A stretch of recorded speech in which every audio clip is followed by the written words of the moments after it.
I never thought I'd see the day, but believe it or not, Batman is in this chapter of One Piece.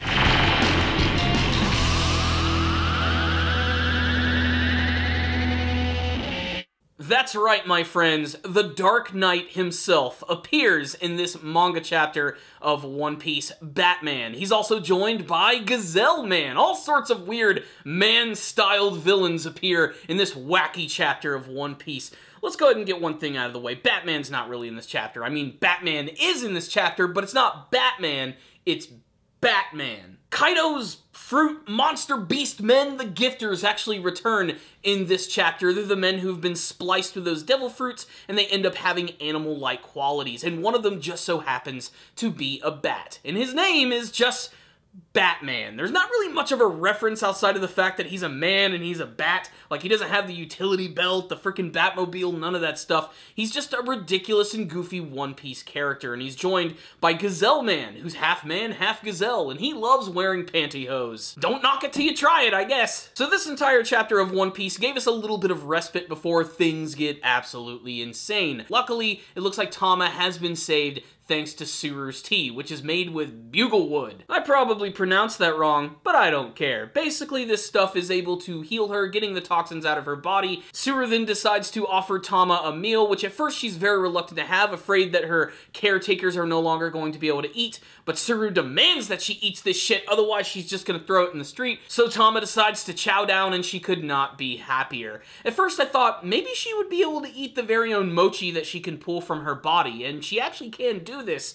The thing is, though, she won't get full. Isn't it ridiculous how in the One Piece series, characters who have devil fruits that are involved with food always end up getting some sort of raw deal? She can create food from her body, but it won't make her full. And then you have Strusen from the Big Mom Pirates, who can basically turn anything into food, but it ends up not having any flavor. It makes me wonder if you can actually eat Katakuri's mochi, and if you can, does it even taste good? But let's get back on track here. Luffy and Zoro now have some brand new nicknames. Luffy is now Luffy Taro, and Zoro is now Zoro Juro. It's very funny in playing up the fact that they're basically in a land which is a giant caricature of Japan. We also get to spend more time with these brand new characters, such as Suru, who again just has a very distinctive character design, which is reminiscent of old Japanese paintings, and she also happens to be quite a feisty lady. But she is joined by Kiku, who is actually a lady samurai, and she's also tall as shit. Chick can play in the NBA. And I'm not just saying it to say it, she's really freaking tall. There's a shot of her sitting next to Zoro and Luffy, and she just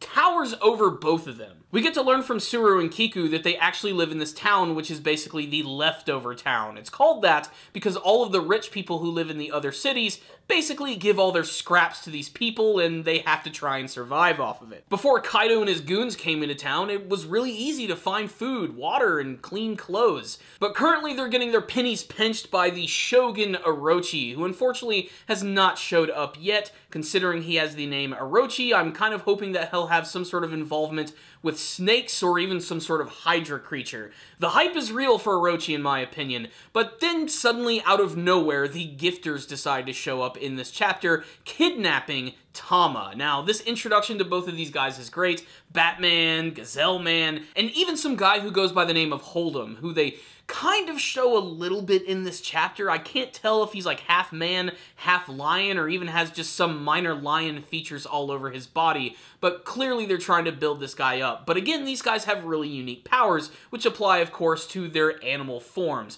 Batman is able to fly around, and he uses a bow and arrow to great degree, to the point where Zoro is constantly having to deflect it with his sword, although I have a feeling Luffy and Zoro would probably absolutely wipe the floor with these guys.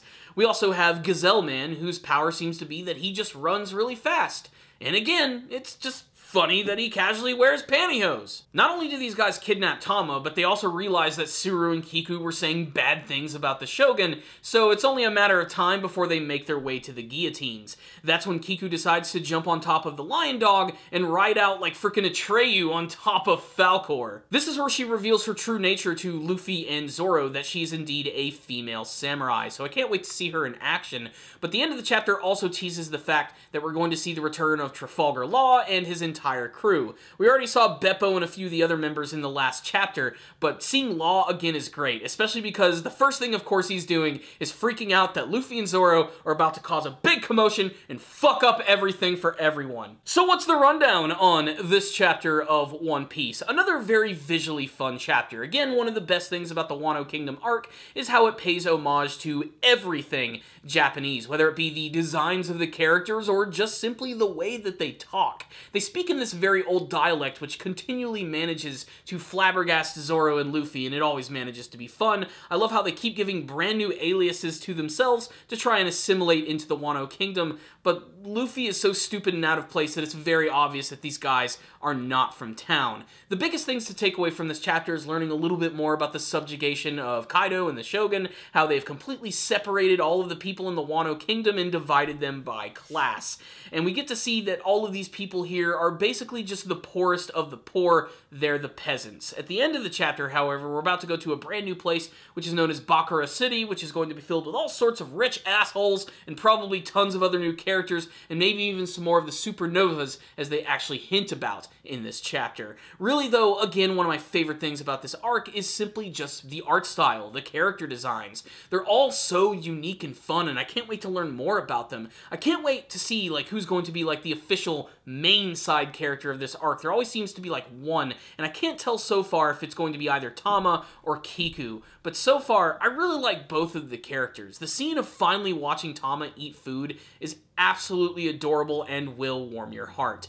Kiku, on the other hand, at first seemed like she was going to be sort of like a one-note character, but the fact that she's a female samurai I think is going to be really great, and I can't wait to see her pair up with Zoro a little bit more. It could lead to some really fantastic action. He could learn a little bit more about the history of the secret weapons of the Wano Kingdom from her. It could spark an intense rivalry, or maybe even a romance for the series, something that One Piece doesn't seem to dive into all that often. I don't know what it's going to give us. What I will say is that this was a really fun chapter that really played to the surrealness and funness of the entire One Piece series. Batman and Gazelle Man alone are a reason to check out this chapter. They're so ridiculous and they fit perfectly in the weird world of One Piece. And this was another really great chapter, if a little slow, still very visually fun to look at, and a lot of good information dropping about a little bit more about the Wano Kingdom. So I'm giving this chapter right here a 5 out of 5. You guys need to check it out, and you can tell me all your thoughts about it in the comment section below. Did you guys like this chapter of One Piece? Were you interested to learn a little bit more about the history